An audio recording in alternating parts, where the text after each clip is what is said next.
আসসালামু আলাইকুম এভরিওয়ান, সবাই কেমন আছো? আশা করি সবাই অনেক অনেক ভালো আছো। তো আজকের ভিডিওটা কি নিয়ে সেটা বলবো না, সেটা ভিডিও শেষে অবশ্যই দেখতে পারবা। তো সবার প্রথম আমরা খালি পাতিলা বসায় দিলাম চুলার মধ্যে। আমাদের রানা খালি পাতিলার মধ্যে তেল ঢালছে।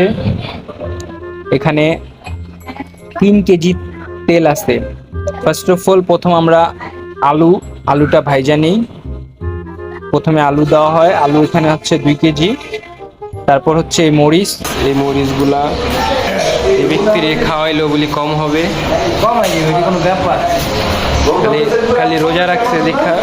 রোজা রাখছি দেখে না ও ভালো কথা, আরেকটা কথা বলিনি, এই ভিডিওটা হচ্ছে রোজার মাসের। সো ভিডিওটা ছাড়তে অনেক লেট হয়ে গেছে। দেন হচ্ছে যে রানা অনেক ঝাল খেতে পারে, কারণ ওর কনফিডেন্স লেভেল অনেক বেশি। 2 কামচোর বৈশা রয়েছে, আমি ভিডিও করতেছি। তো নেক্সট মশলা দেওয়ার সময় এসে পড়ছে। এখন রানা মশলা